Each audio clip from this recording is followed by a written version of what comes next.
What's up, guys? Welcome to my first live stream here on my channel.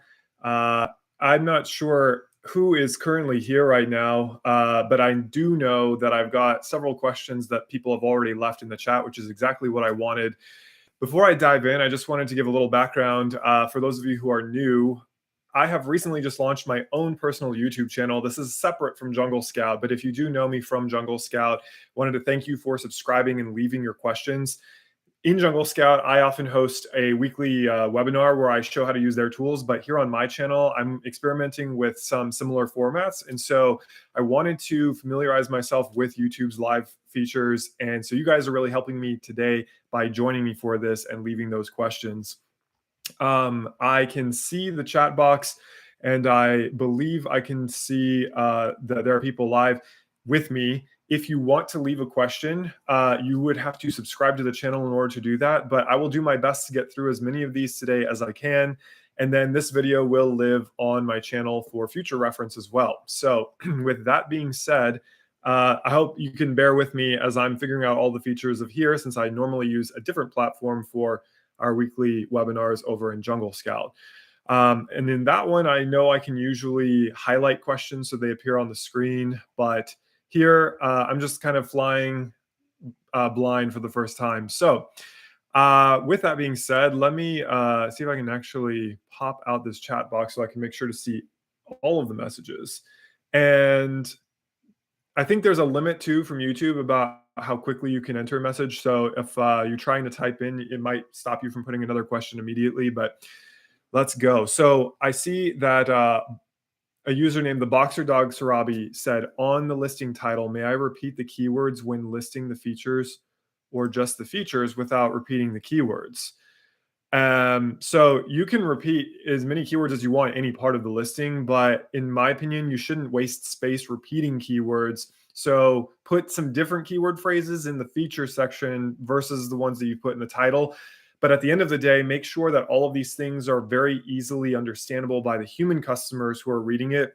Amazon's algorithm is really intelligent, and it can even figure out what your product is if you've left out a keyword phrase, and it would still show it to people looking for a keyword phrase that you didn't put in there. But it's good to have those relevant keyword phrases somewhere in the listing to make it easier for Amazon's algorithm. But really, the person that you're writing for is the customer. So you'll want to make sure that it's just optimized for their understanding. Now, Allah, you said if I buy an item that's already on Amazon and the supplier says he can add labels ready to sell on Amazon, is that correct? How can I add this to my list? So not entirely sure exactly what you're asking, but I think what you mean is you found similar products that are selling on Amazon. You want to sell something like that, not purchase it from those people's listings on Amazon. You're working with a supplier. Those suppliers that you find, especially if you get them off of Alibaba, they should be able to add all of the necessary labels for Amazon for you. And in my experience, they do that for free. It shouldn't really cost an extra fee for them to put the FN SKU labels on it. Or even if you need other stuff, like I was selling a toy that Amazon required the toy to come in a poly bag to protect it from dust in the warehouse. And so that bag had to have a sticker on it that had a suffocation warning label. So my supplier was able to do all of that for me for free. Now, if they can't do that, Amazon can do this for you when you send your products to their warehouse, but they will charge you an extra per unit fee to do that. So always best to have the supplier do that if you can. Daniel, you had said our first product samples are on their way, but we have 5 color variations. And in your live session on Tuesday, you said to have a maximum of 3 variants. What will our biggest challenges be if we decide to go for 5? So I was just giving general recommendation. Of course, you can do more than 3 if you want to, but I found that when I was managing 3 variants, 2 of them sold pretty evenly, and then the third one sold at a rate of about half of the other 2. So I would run out of the other 2 variants far more quickly than I would the third one. So then when I would place another order with my supplier, it was always a little bit tricky because I'd have to be ordering different amounts of them versus the same amount every time I wanted to replenish it. So if you're doing 5 variants, that could just increase exponentially. So I'm not saying don't do 5. Definitely go for it if that's what you want to do. Just wanted you to be aware that it does create more logistical challenges. The other thing too is that every one of those variants would need its own barcode from GS1. So if you're buying like a pack of 10, then having 5 variants isn't really a huge deal because you've already got 10 of them. But if you were buying just individual barcodes, then that might actually be more expensive versus doing just 3.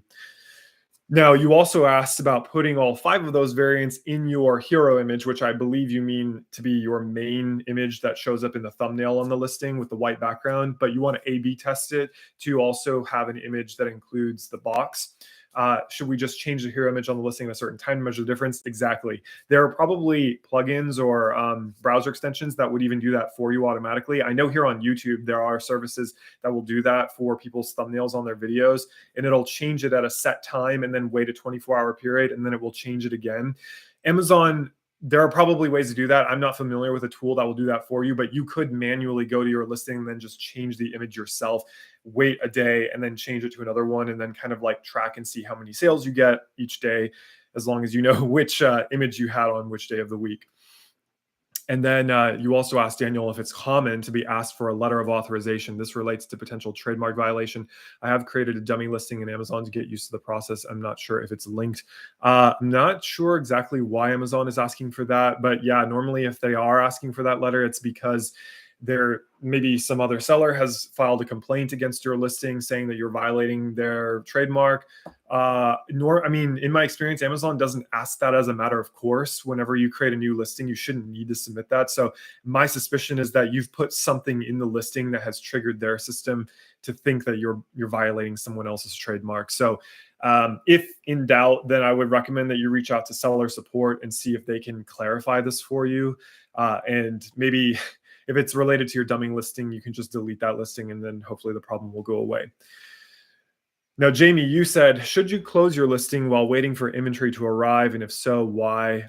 You shouldn't actually need to close your listing at all. Like if you set up the listing, but you specify that you're going to be using FBA to fulfill those orders, the listing should not technically be live until Amazon actually receives your products and checks them in and then marks them as saleable in their system. And at that point, once your inventory dynamically updates as Amazon is receiving them, it would become visible and go live for people. So the only reason why your listing might go live before you're ready is if you actually set it up as an FBM listing so that you would be fulfilling it. And then you need to just manually type in how many units are available. So if you didn't put 0 in there and Amazon thinks that you're in stock already, then as soon as you publish that listing, it'll be live on Amazon. So that might be what you're thinking for. But no, you shouldn't have to really do anything to it while you're waiting for your inventory to arrive, especially if you're using that FBA service.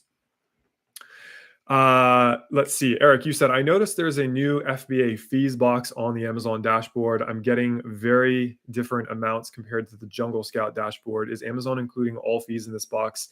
Thank you. So I need to go check out that box myself to really verify this, but they might be. The thing is that what Jungle Scout's profit calculator gets is basically the referral fee that somebody would pay for the product sale. And remember, that one is usually about 12% of their selling price, depending on their category. It could be a little more or less than 12%. That's kind of the average. And then we also at Jungle Scout have view into the fulfillment fee that they're paying Amazon to ship the product from Amazon's warehouse to the end customer. That's calculated based on the dimensions and weight of the product from Amazon. And so it should be correct in Jungle Scout, but it did occur to me that if we're working off of a database, when Amazon updated their fulfillment fees earlier this year, if that database didn't get updated, there might be a discrepancy. So I'm going to raise that issue with our engineers just to make sure that that is taken care of. But yeah, Amazon, I would say, should be your ultimate source of truth since you're getting the info straight from the horse's mouth. Any third party, including Jungle Scout, that connects to it is always downstream from their data. So Amazon's data will probably be the most trustworthy for you to work off of if you're in doubt about the actual fees. And they actually have help documentation with tables for like how much it costs to fulfill an item based on its dimensions and weight. So you should just search for like FBA fulfillment fee in your Seller Central dashboard, and that'll show you. Now, that specific FBA fees box, I'm not sure what the breakdown is, and I don't have it open right now. So I'm going to go check on that later, and then maybe we can address it in another video. Yura said, how can we avoid some of these Amazon fees to optimize profit? So if you sell on Amazon at all, no matter how you fulfill those packages, you're always going to pay a cut of the sale to Amazon in the form of that referral fee. You cannot get around that one. Now, other than that, you really, the way to avoid paying Amazon is to not use their fulfillment services. You could do this yourself, but in my experience, Amazon has the cheapest shipping rates. So for you to try to fulfill these things yourself, even if you have a negotiated rate with a courier like UPS or FedEx, it's not going to be as cheap as having Amazon do it. Plus, Amazon has their warehouses all over the country, all over the world. So when they distribute it to those warehouses, it's super close to the end customer so that they can get it even faster. So yeah, those are the two major fees that you would pay Amazon. There's not really a lot of other ones apart from the monthly subscription to have the Seller Central account. So yeah, Amazon, in my opinion, isn't necessarily where you're going to be losing a lot of money. It's really for other things like the cost of your goods themselves, shipping them across the ocean to a warehouse. Any money that you spend on help with branding your product, like designing a logo or a website or all of that kind of stuff, that's where you could probably cut out your fees if you can do things on your own. Now, Jaime, you said in a previous video, you recommended not to ship directly from China to Amazon, but rather to use a 3PL. Does this mean third parties are involved? Seller, third-party logistics company, and Amazon? Who is in charge of customs? That is correct. So in my case, I'm very fortunate that I own a house and I have a garage where I can store things for free instead of paying for a warehouse or paying a third-party company to hold them for me. I realize not everyone is in that situation, so that's not doable for everyone. So if you cannot receive the products yourself and then send them to Amazon, you would need to find a company or a 3PL that can do that for you. Now, in terms of customs, that's going to depend on the Incoterms that you've agreed on with the supplier. So if, let's say, I'm assuming you're ordering this from a Chinese supplier, somebody in Asia. When you place your order with that supplier, you tell them how it should be shipped. And I always recommend that individuals who, especially people at the beginning of this process who don't have a lot of capital, who aren't ordering tons and tons of units on the level of like a Target or a Walmart does, that you should ask the supplier to send these products via DDP shipping, because DDP Incoterms basically mean that the supplier is responsible for getting those products from their factory all the way to the shipping address on the package. And if anything happens to them, then the supplier is the one liable for it. So that means that they have to take care of the customs information, arranging shipment on an ocean liner, all of that kind of stuff. It's just too much work for an individual to deal with. And while it probably costs a little bit more, in the end, I still think it's more cost effective for an individual, because if you tried to arrange the shipping line yourself, you're not going to get as good of a rate as a big factory in China that's constantly pumping out products. They have the experience dealing with these kinds of customs forms that you would have to waste a bunch of time learning. So even if they're sending it to a third-party company, the supplier is technically the one that takes care of all the customs stuff. They just need to make sure that it gets to the address. And so that address is either yours or the third-party logistic company that you've contracted with. And then at that point, you would have a contract with the 3PL where they're responsible for the handling of your goods. So if they damage or lose them, then you should have something in your contract with them, or they would reimburse you. But you would essentially just pay them to store the products. And then you would tell them, you would create a shipping plan in Amazon. And then based on that, you would tell your third-party logistics company which Amazon warehouse to send some units to. And then they would just ship those out for you. Of course, you would probably also need to have something in your contract with them to make sure that if anything happened between there and the Amazon warehouse, they would be liable for it. So it works basically the same way. It's just that it kind of changes hands into somebody else's control. Let's see here. So the next question I see is, do I need to register my company even by my name? Not necessarily. So as an example, I set up a limited liability company here in Texas, and that the name of my business entity registered with the state of Texas is not my name. It's like a name that I created for this business entity. And then when I created my Amazon Seller Central account, it's not even necessarily my business name. You just create a kind of like account name with Amazon, and then you can tell Amazon that you have an LLC, and then you fill out all of the forms for that. So no, if you register your company with the government where you live, it doesn't need to be your name. I mean, now if you're like the sole proprietor of this company, then your name will be somewhere on the government forms, but the name of the business itself doesn't need to have your name in it. Yura, you said, how are PPC products shown on search? They're shown in a lot of different places. The most common one is what's called a sponsored product ad. So imagine you're at a search results page, like you typed in a keyword phrase on Amazon and Amazon shows you the results. Those very first products at the top of it usually have a little sponsored word under the thumbnail. So those are called sponsored product ads. Now, they'll also appear like down in the middle of the search results too. Or sometimes if you're looking at a product listing and you scroll down the page, they will appear there as well. So that's the most common place for them to appear. There's other kinds of ads on Amazon that are like, they're called banner ads. So they show up at the top of the page, or even video ads. But instead of focusing on a single product listing, those types of advertisements usually are showcasing an entire storefront or a brand. But those are still technically PPC advertisements as well. It's just they're not specific to a product. So that's where they're shown. Now, if you're asking how Amazon calculates which one to show, basically when you set up a PPC campaign, you can either tell Amazon to automatically scan the listings for the products you want to advertise, and they will identify keyword phrases that they think will work. That's called an automatic campaign. Or you can just manually tell Amazon the keyword phrases that you want to put into the campaign. And then you tell Amazon how much money you're willing to bid for each keyword phrase. So if you bid more than your competitors, then essentially your product would win the auction and then show up in those search results for them. So that's essentially how it works. But if you want to learn more about how that all works, I do an entire session on Jungle Scout about advertising there. So if you want to learn more about that and you don't have a Jungle Scout membership, consider signing up for one. I have a link in some of my videos that'll give you a discount for that. I think most of you are probably from Jungle Scout though. So we'll talk more about that in a couple of weeks. And I'll put more videos up on my channel about this too. I've just launched it within the last week, so there's not a whole lot of content yet, but I'm making videos in the background. Carl, you said, I'm looking getting into a category that seems competitive with lots of different products. Is there something such as a checklist or some other tool that I could use to help vet a product? There is, and we've made one for Jungle Scout users. So again, there's probably a mix of people who are already Jungle Scout users and those who aren't. And so obviously I'm biased because I work for them. So, take that with a grain of salt. I cannot share that resource here on my own channel because I didn't make it. But if you Google for stuff, there's probably a lot of people out there who have created similar resources to help you kind of narrow that down. So, but yeah, Carl, if you are actually a Jungle Scout user, if you reach out to their customer support, they can send that to you as well. I think that it's actually on the home dashboard page. If you kind of scroll down below all the widgets and stuff and look at the different sections where there's educational material, there's actually a lot of PDFs for people to just download themselves. So I would recommend looking there if you do have a Jungle Scout subscription. Yura, you said, from your experience, how crucial is it to do external marketing like website or TikTok accounts versus having Amazon PPC only? Well, if your products are only listed on Amazon, I wouldn't bother doing advertising on any other platforms. I would only do pay-per-click ads within Amazon's system.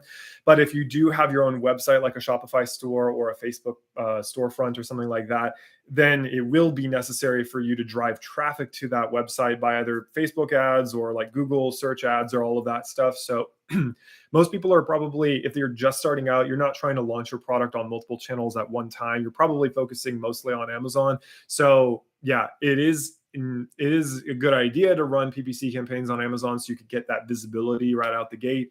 But certainly don't waste your money trying to drive traffic from outside of Amazon to an Amazon listing, especially at the beginning. But yeah, if you're not doing it on Amazon, you want to launch on your own website, then it's absolutely crucial because otherwise nobody will even know that you're selling that product. Jamie, you said, when would you advise using an influencer to promote your product before the launch? How important would you say it is to get some good reviews first before potentially using someone to help promote? So as with a lot of my advice, this one is going to vary wildly depending on the ideal persona of the customer that you're targeting. So certain products and the types of people who would buy those products probably do lend themselves to influencers on stuff like Instagram and TikTok. But a lot of the products that you sell on Amazon, in my opinion, after researching this, are not worth it because with influencers, a lot of times people are trying to find people that have these massive audiences, thinking that they will get it in front of a lot of people. But if you're going to try to partner with an influencer, my recommendation is find like 10 influencers that are kind of small, that have an audience of maybe like 1,000 people, maybe a couple hundred. Those followers will probably be a lot more loyal and more interested in what the influencer is pushing versus the people who have a massive audience. Those subscribers are not necessarily paying attention to their ads. So in that case, it'll be cheaper to pay the influencer for their push because they have a smaller audience, and it's more likely that the people who see it will be interested in the product. But in terms of when to do this, it's like, I would say don't have the influencer mention it until the product is actually buyable. Otherwise, they're just going to be mentioning it, and then people will have no way to act on that because it's all about doing it in the moment there. If the person says it, you've used up your influence with them, and then those people aren't going to remember a couple of weeks later once your product is live on Amazon. So now, if you're running a pre-launch strategy where you're like collecting emails to then retarget those people with ads or with an email campaign, you could have an influencer kind of mention it or tease that it's coming soon, and then have the people like sign up for your email list so that they can be notified when it goes live. That could be a strategy that you use. But I generally recommend staying away from influencers because I don't think that you get very much bang for your buck when you try to use that route. JK, you said, is there a way with Jungle Scout to show how many of a certain variety of listing sells when the listing shows multiple varieties? There is. So in the product database, if you put in the parameters that you're looking for, and you might need to use specific keywords to include it to try to help find the product you're thinking of, because there's not an ASIN field, unfortunately. There really should be a way for you to search our database by ASIN, but there's not at the moment. So you can find the product in the database. If there are variants, you can expand the parent row, and then it will show you the breakdown in sales and number of units sold and all of that kind of thing for every child ASIN that's connected to the parent ASIN. But if you can't find it in the database, then I would say on the extension, when you're looking at the search results page and you open that pop-up and it shows you the table, I believe that what it's showing you there is like an aggregate of all of the child ASINs rolled up into the parent ASIN. So I'm trying to think if there's a way to expand it, though. I haven't seen that. So my recommendation right now off the top of my head is to try to find the product in Jungle Scout's product database. Maybe even try putting the ASIN as a keyword in that keyword field and see if it helps it surface. And then at that point, you can see the breakdown. CJ, you said, how are PPC products shown on search? Are shown PPC products called sponsored? Yes. As I was saying a moment ago, if you go do a search on Amazon right now, the very first products that you see, usually about 3 or 4 of them, that very first row, those are sponsored product ads, and Amazon themselves puts this little sponsored tooltip underneath those. It's not even something that a tool like Jungle Scout adds onto it. So it's very obvious once you know what you're looking for that that's an ad. Just like if you do a Google search, the very first links that you see at the top of the page are all sponsored ads, and Google makes that very obvious. So maybe I just think it's obvious because I work in this industry, and so I've like been knowing this for years, and maybe most of the population literally just thinks they're clicking an organic link, but yeah, that's where those products are shown. And then Scarlett, you said, how long do you recommend tracking products before making a decision to start sourcing? So I usually recommend that you track their performance for a month, maybe a little bit more than a month. And this is the caveat is that you track this during a period of the year that's kind of normal. So like right now we're in May, there's nothing really big going on. So I would say this is a good time to see how the products perform in a sort of like quiet part of the year.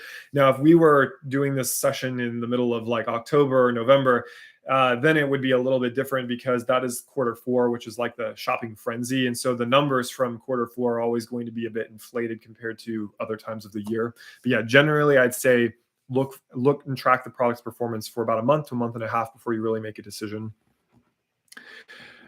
Ala, you said, can you please tell us how to add generic products to the listing? So yes, in one of my little shorts videos on my channel, I kind of explain this, but when you create a listing, there's a ton of different fields that you can enter into the backend on Seller Central. And one of those fields is the title for your listing. No matter what kind of like arrangement you have with Amazon, you can always put your brand name in that title. Most of the time, I recommend doing that. Most listings that you see will have it in all caps, and the very first word in the title of the listing is their brand name. You can do that, no questions asked, no problem, as long as you're not like ripping off somebody else's brand name. Now, there is a separate field called brand. And if you want to put your brand in that field, Amazon is going to require that you have photos of your product or packaging with your brand name or logo permanently attached to it. So it's got to be more than just like a sticker that somebody could easily rip off of it. It has to be like a tag or some like stitching sewn onto it, or it has to be like part of the product or permanently part of the packaging. If you can show them that, they will let you put your brand name into the brand field, so that when somebody's looking at the product listing and they see the title, right underneath the title, there's that little clickable brand link. That'll usually take you to the user's like storefront page. Now, if you don't have your brand, like if you don't have a logo attached to your product, you will have to list under the brand generic. And then at that point, Amazon can give you what's called a GTIN exemption, so that you don't even need to get a barcode. But it's going to be harder for you to like actually stand out and look like a credible seller if your brand is generic. So I would recommend, I know that when you're ordering products from suppliers, if you want to attach your logo to the product, it does cost more per unit. But if you're really serious about building a business on Amazon and you want to stand out from your competition, you've got to come up with a brand and a logo and all of that stuff. Now, this is not brand registry. That's like the ultimate level where you file a trademark with the government, and then Amazon allows you into their program called brand registry. That gives you access to that extra part of the listing called A+ content. And if somebody tries to hijack your listing, Amazon seller support is much more likely to help you take them off of it. So that's like the ultimate level of branding, but most people don't need to do that because they don't know exactly how long they're going to do a product or a brand. I would say worry about doing that once you've really figured out that you've got a viable product and people are buying it and you've placed a couple of orders with your supplier. At that point, sounds like for the long run, you could do that, register that trademark. When you're just starting out, do pay a little bit extra with the supplier to get your logo attached to the product so that you can take those photos and then put your brand into the brand field. Jaime, you said, based on your experience, how many months of stock do you recommend to have at the beginning? So it's like, it's kind of tough. I would, in the past, like about 3 years ago, I was recommending that people have at least 3 months of stock on hand. And I say that because in my experience, when you ship products from like China to the United States, usually it takes the supplier a couple of weeks to actually make and prepare those products. Then they have to put them on the ship, and then the ship has to cross the ocean. So usually to get them from China to my house takes about 35 days, 40 days or so. So a little more than a month. Then I'd have to like inspect them and make sure that there's no problem with it. And then I'd have to forward them on to Amazon. And that can take an extra week or so for Amazon to receive them and spread them out across the whole US. So it can take like 2 months just to get the products from the supplier into an Amazon warehouse. And so that's why I say having 3 months on hand is good, because then you can start selling those products. And then as you're depleting your inventory, then you place your next order with your supplier so that it's arriving right as you're running out of your first order. But with all the supply chain issues that occurred in the last couple of years, people were starting to order more like 6 months or even a year's worth of supply at a time. Now, most individuals who are just starting out doing this obviously can't afford to do a whole year, let alone 6 months. So if you can, then that's great. But you're also kind of running the risk that if the product doesn't sell, you're going to be stuck with a bunch of inventory. So my general rule of thumb is to order about 3 months worth at a time if you can swing that. And then try to stay really on top of your inventory management so that you don't run out. And then if the product does well and you can sell this over the course of a year and all that, hopefully you're making profits that you can reinvest in, and then you can order bigger amounts of inventory, which has the benefit of getting you lower per unit price, and you'll have more ready so that you don't have to place orders so often. And yeah, so that's my recommendation. Jaime, you said, how many SKUs do you recommend to get started? I was saying this to another user a few minutes ago. My usual rule of thumb for beginners is to sell no more than 3 variants of a product, so 3 separate SKUs. Now, that's just a recommendation. You can do whatever you want.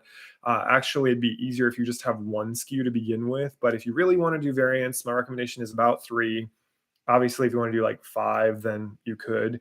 But I would definitely not recommend doing like 10. I mean, that's just going to be way too much to keep track of. And that's why I also say don't try to sell clothing. There's like, you got to have so many different sizes, colors. and then people will order it and won't fit and they'll want to return it. So like apparel is just not something that I would want to sell on the internet. I don't even know how much these clothes companies that are always advertising to me on Facebook must lose in constant returns and people not being happy. Steven said, I'm totally new at this. If I find a product I think I can make better and get a manufacturer to make it for me, am I limited on which products I can do this with? No, not necessarily. You got to remember, there's like millions of products selling on Amazon. So I know it's like looking for a needle in a haystack, and at the beginning it can feel really overwhelming finding a good product to do this to. But no, there are so many products out there that are selling that to make a modification to it should be pretty doable.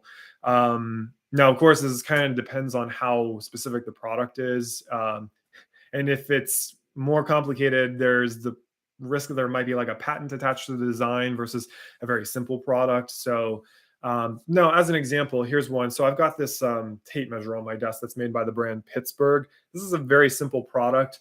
I mean, there's probably a patent on it from somebody, but I've seen so many tape measures in my life that I'm like, probably you can make one and it's not that hard to make modifications to it. So, this one, obviously they've added this little belt clip to it. They've got this little lanyard thing attached to it. These are all changes that somebody decided to make to the basic design of a tape measure at some point. Now, something else you could do is you could like change the color of it. Maybe there's like little girls that want to do it yourself projects with their dad or brothers. And so you could make one that's like pink or whatever.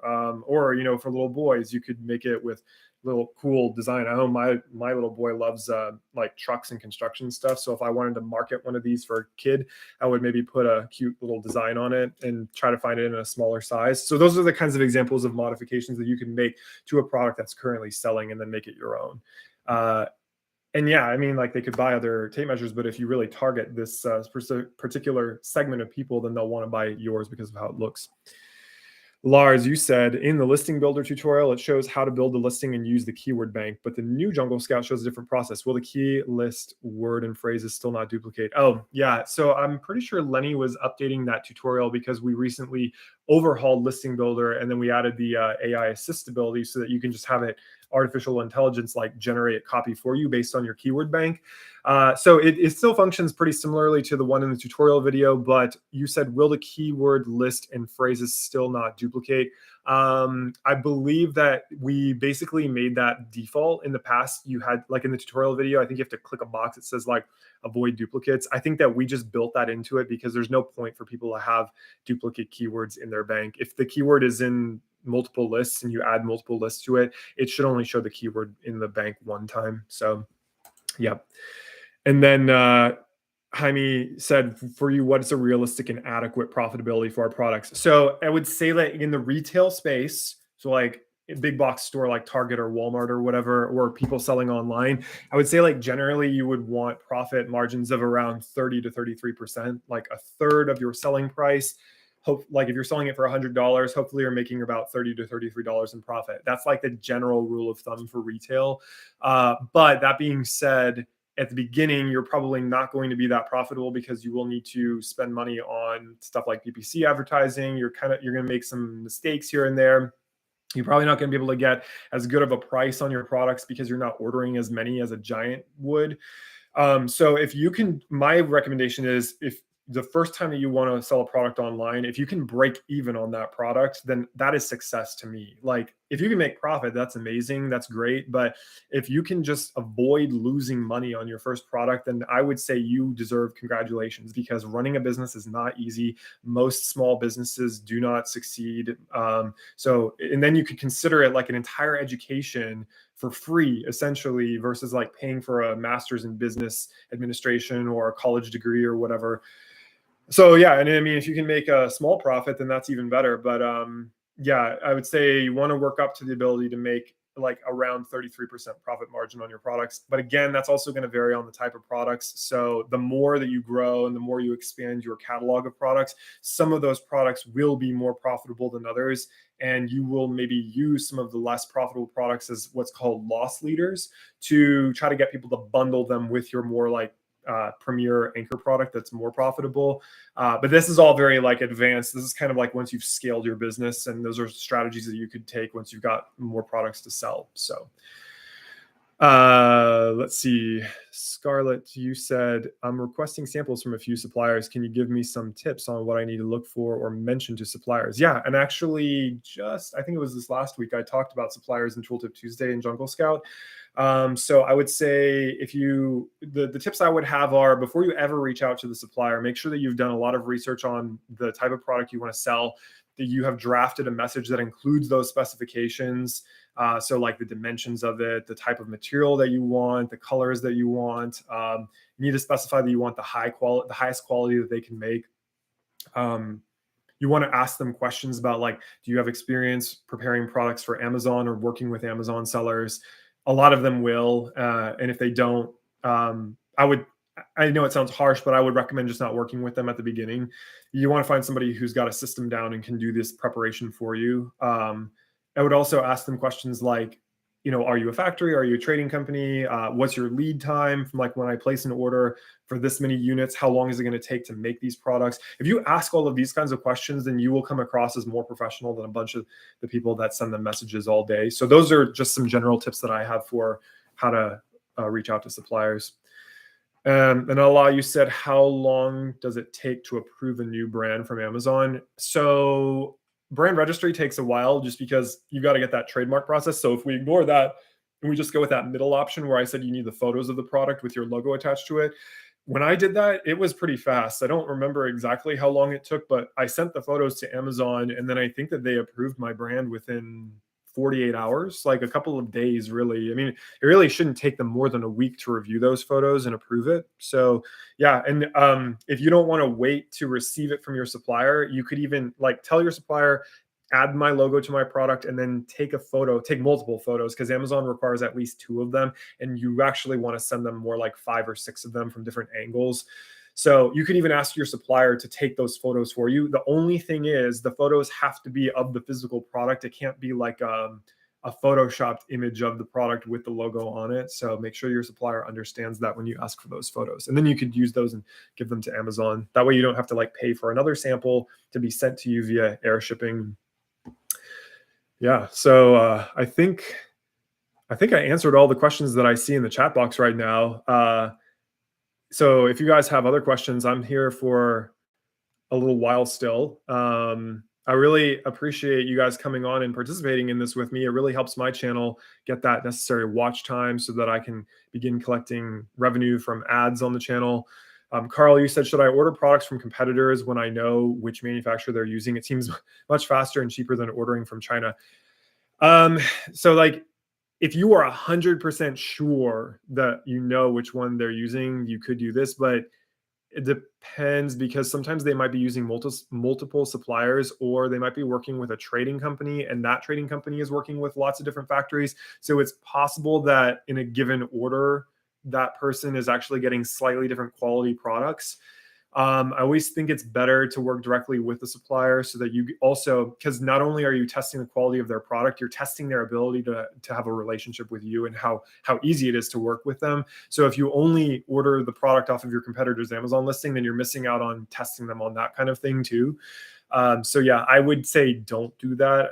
I know it's faster and it seems cheaper than getting it sent all the way from Asia, but I would never try to sell a product that I didn't actually receive a sample directly from the supplier itself.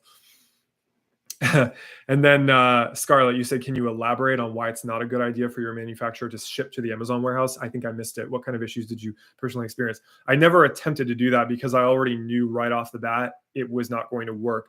Now, to give you more context, when I started doing this and selling online and e-commerce, I actually started out drop shipping. So I was buying products individually from AliExpress, which is kind of like the Amazon of China. And then I was having the AliExpress seller, like, send them directly to my own customers. I was doing this on my own Shopify website, not on Amazon. So that was like a way for me to sort of experiment with shipping directly from the supplier, but it wasn't profitable because it cost way too much for the shipping and the product itself. So then I pivoted to ordering the same product in bulk from a supplier on Alibaba. But when I was arranging shipping with them, I realized, okay, it's going to take at least 35 days for this ship to arrive in America, but there might be a delay in China leaving the port. There might be a delay with the supplier. Maybe they can't make my order as quickly as they said they could. So that's going to push everything back. Actually, the problem that I had was my Chinese supplier was pretty reliable, and he was never more than a week late at getting those products onto the ship. And the ship usually leave China on time. The problem I had was that when that ship arrived in California, especially during the height of all of the like shutdowns and stuff in California, the product was offloaded from the ship into the port in Los Angeles, and then it sat in the port for a month. Like UPS and FedEx could not get into the port to pick up the product and then get it to my house in Texas. So it was kind of ironic to me that I was here in America where I had the biggest bottleneck in shipping times. So imagine if I had tried to send that directly to an Amazon warehouse, I would have estimated that it was supposed to arrive on X date, and then it would have been late by an entire month. And at that point, Amazon probably would have canceled the incoming shipment, and I would have had to make another one. If there was a problem with those products and they were ruined, I wouldn't have been able to look at them myself.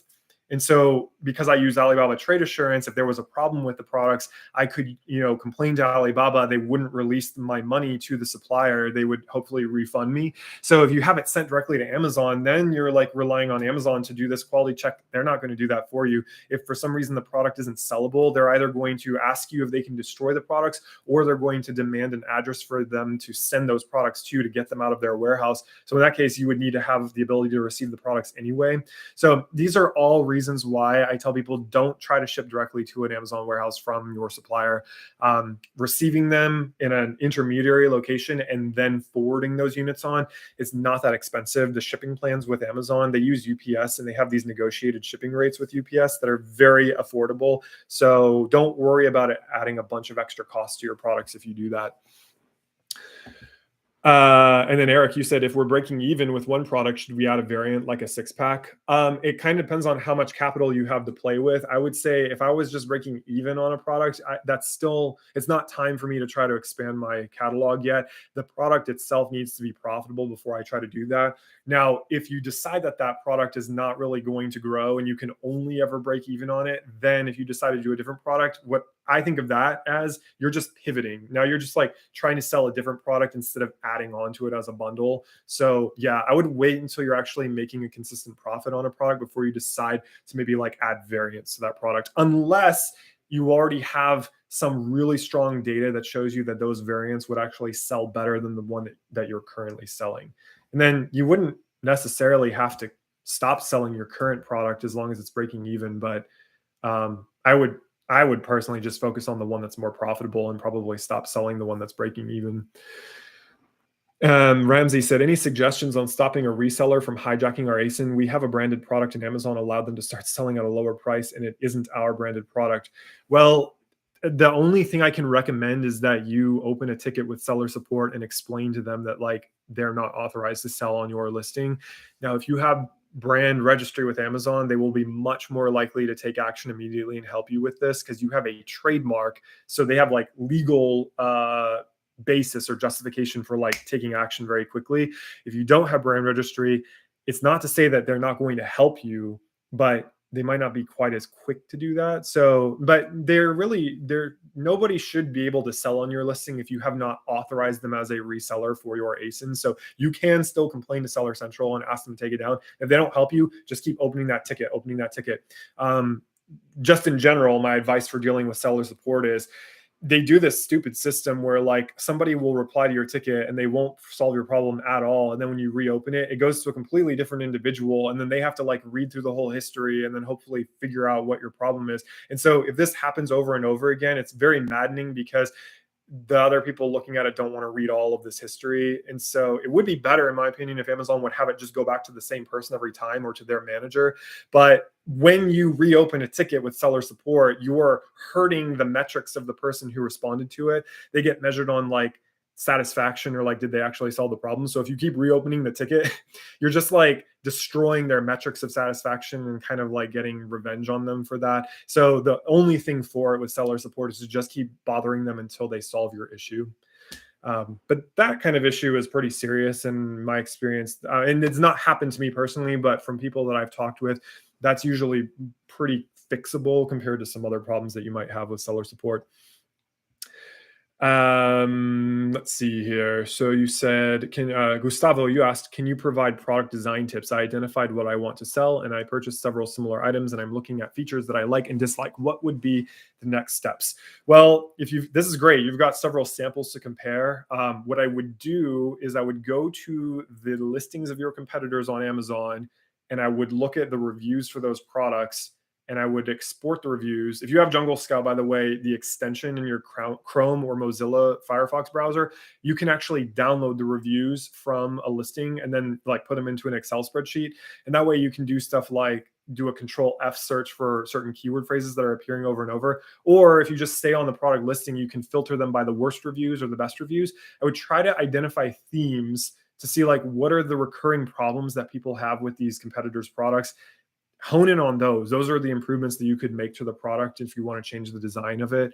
Otherwise, you should have a good idea of who your ideal customer is and what kinds of things would appeal to them. And then those are the kinds of design changes that I would make to that product. So like I said, maybe the people who are buying these are already satisfied, but maybe there's an entire segment of parents that want to buy them as like gifts for their children that's not being served right now. And if you have good data that shows you that that segment exists and it's not being served, that's the kind of change that I would make to the product. And then I would market it exclusively to that parent segment of people. So yeah, that's my recommendation.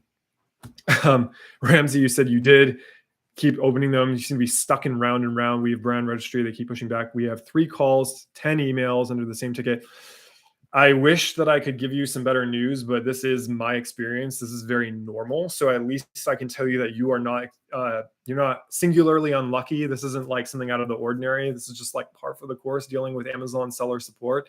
Now, I guess what you could try to do is just let this ticket die and then try to open a new one and then hope that you get better luck with whoever responds to that. You said you already had 3 calls. I was going to recommend if you try to respond to it during like business hours here in North America, there's sometimes a way for you to actually enter a callback number so you can talk to them on the phone. If you can get them on the phone, usually you get somebody in Costa Rica who speaks really good English.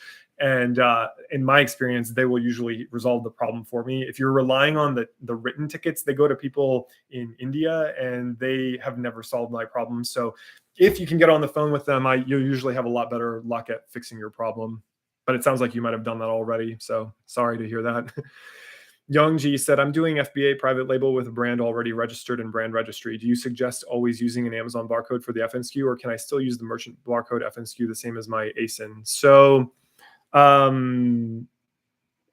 I think I need to break this down. You're going to be using Amazon's fulfillment services, which is FBA. When you say private label with a brand already registered in brand registry, you are not then actually a private label seller. You are reselling an existing brand using their listing on Amazon. So in that case, I would say rather than being a private label seller, you are a wholesaler or an authorized reseller. So your question is, should I still use Amazon's FNSKU label or can I use the merchant one? Yeah, this is a great question. You can go either route, but the thing is, like, how do I explain this? So I have this candle on my desk here. This is not from Amazon. This was bought from a store called Home Goods. So think of the Home Goods sticker as the Amazon FNSKU label, because this is very specific to their warehouse system. This barcode right here is the UPC code, which is the Universal Product Code. You could use this one to send your products into Amazon's warehouses, and it should work fine. But just remember that your inventory that you have purchased is going to get commingled with all of the other sellers on that listing who are using that barcode. And so it's possible that somebody might buy from you, but they'll get a different seller's inventory because it's all sharing that universal code. And then if there's a problem with that product, then you'll get the bad review. So the FNSKU label is the better label to use with Amazon because it's tied to the individual seller. And so that way the products that you sell in will not get commingled with all of the other ones. So I hope I would use the FNSKU label from Amazon rather than using the merchant's universal product code. Yep. But you said you're not reselling, you made your own product. So you registered your own brand. I guess you just meant that you've already got brand registry. So that's great. Yeah. Well, in any case, my advice is still the same. I would say, I guess it's different. You could just use the UPC code because nobody else will be sharing your listing. So there's no chance of your product getting mingled with everyone else's. But I still really prefer to use Amazon's FNSKU labels just because it is their system. So if I'm going to put my products into their warehouses, I really want to like have a sticker that I know will like play nice with their system. I've never had a problem like using a UPC code just because I always use the FNSKU label. And I haven't heard a lot of stories of people having issues with a UPC code, but my gut just tells me to use Amazon's own label. So Gustavo said, a follow up to my prior question, I already did what you suggested. I'm ready to sketch the design, but I don't know how. I need something to send to the manufacturer to start getting quotes and samples. So I don't know what you're thinking of selling, but I have personally never sat down and created like a 3D rendering of my product. I have always just explained to the manufacturer what kinds of changes I want to make to the base product. So I'll be like, I want you to add this particular thing, or I want you to do this color on the border, or whatever. So in that case, you might need to try to find like a freelance designer who can interpret your changes into something graphic with all of the specifications on it that you need to give to the supplier. Unfortunately, I don't have experience doing that myself, so I don't know I can be very much help. But if you go to Fiverr or Upwork.com, you might be able to find people who have experience doing that kind of drafting, though. So these are great questions, guys. I really enjoy doing these kinds of formats because it keeps me sharp, and it also gives me insights into the sorts of challenges that other people are facing. Youngji, you have a second question. Go for it. I know it's probably preventing you from typing in more than 30 seconds at a time, but yeah, I'm still here for another 10 minutes, so let me know. I will probably change the setting for future Ask Me Anything so that people don't have to wait. I just wasn't sure how many people would be on this. And if you've been with me on Tooltip Tuesday, you know that I usually have Anika with me to help me moderate the questions. I'm flying solo on this one, so I just wanted to make sure I didn't get completely overwhelmed with questions. Yeah, Sonia, or well, I'm not sure if you've been able to put the tilde in. I think your name is Sonia.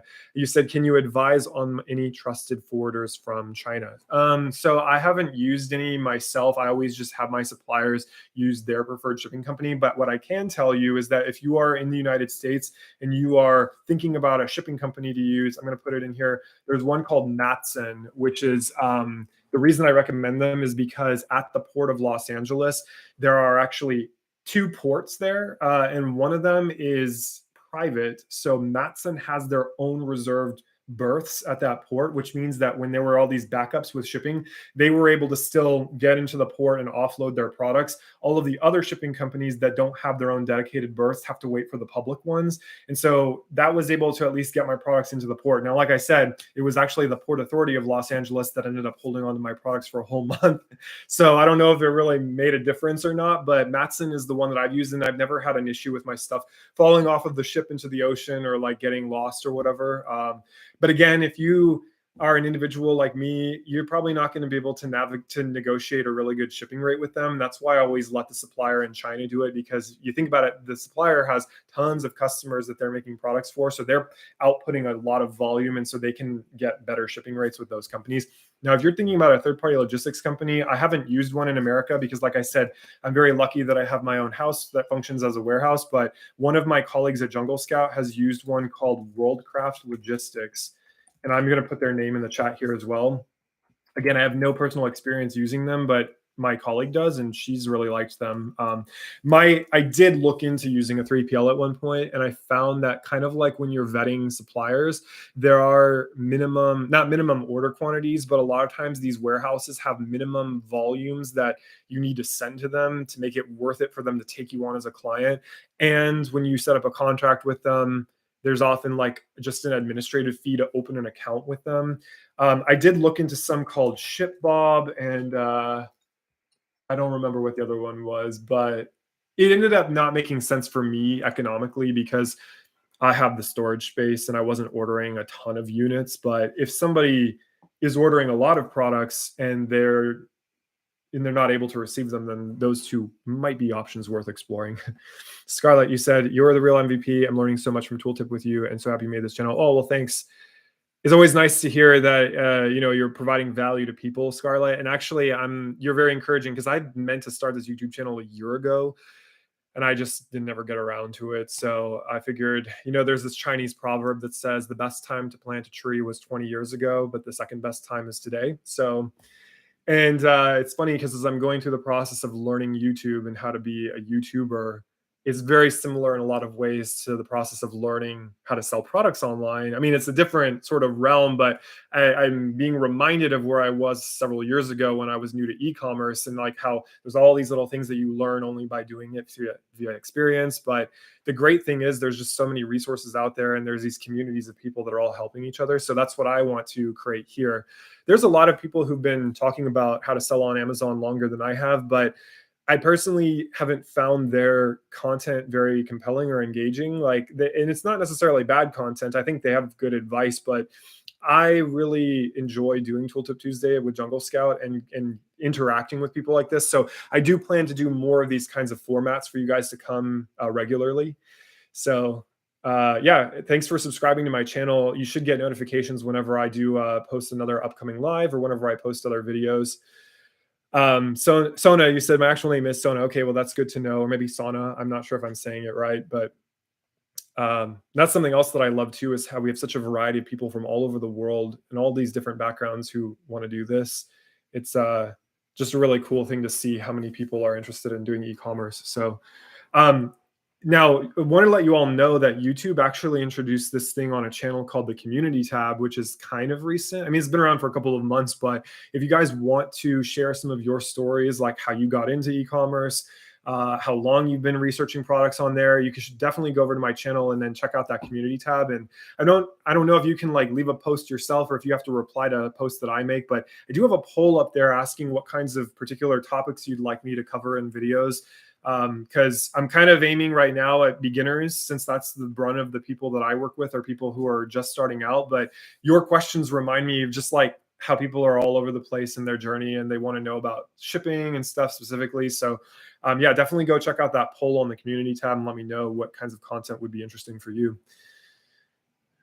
Gustavo, you said, should I hire a lawyer for trademark search, or doing it by myself is typically enough? So if you had asked about patents, I would definitely recommend getting a lawyer to help you do that. Trademark is a little bit iffy. When I looked into registering a trademark myself, and personally, I didn't find it to be rocket science. Like, I thought it was pretty straightforward, but some people might still feel a little bit intimidated. And I don't have like a law background or anything, but I read the instructions from the government website and it was like pretty straightforward to me.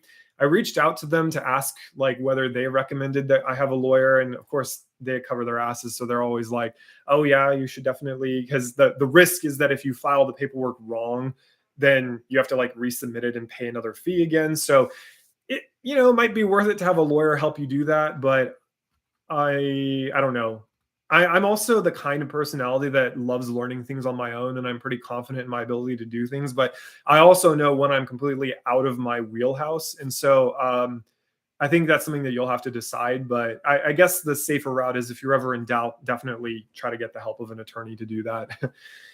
And then Young Ji, you said, is virtual tracking related to me when I only sell my own branded product? Not sure what you mean by virtual tracking. If you're selling your own branded product, then I mean, if you're the only person on the listing, then yeah, there's nothing really to track. It should just be all of the inventory in Amazon's warehouse should definitely be attributed to your listing and your account on Amazon.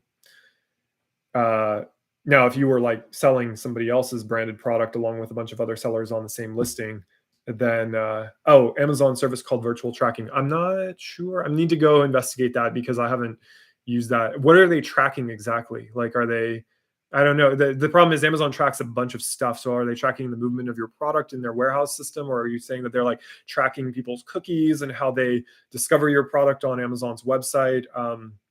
If you can give me a little bit more context about that, I will look into it for sure.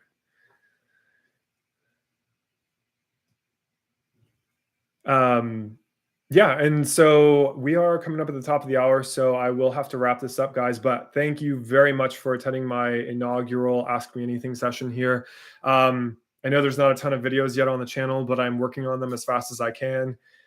So I'm going to put those up. And like I said, it would really help me if you could let me know which kinds of materials you want to learn about, as well as watching my videos. Like, even if you just turn them on in the background and let them play through, that will help me tremendously, because YouTube tracks how many hours videos get played, and I need to reach a certain threshold before I can be eligible for their partner program and be monetized. So anything that you do, likes, sharing links to it, all that kind of stuff is much appreciated. So Youngji, you said more sessions like this, please. I will definitely do more of them in the future. So with that being said, guys, best of luck on all of your endeavors. Hope to see my Jungle Scouters on the session next week for Tooltip Tuesday. And then I will post here on the channel the next time I do one of these. I'm going to try to do them regularly, but this is all kind of a work in progress. So thanks for your patience while I do this. And thanks again for your encouragement too. Looking forward to seeing you soon. Take care, guys.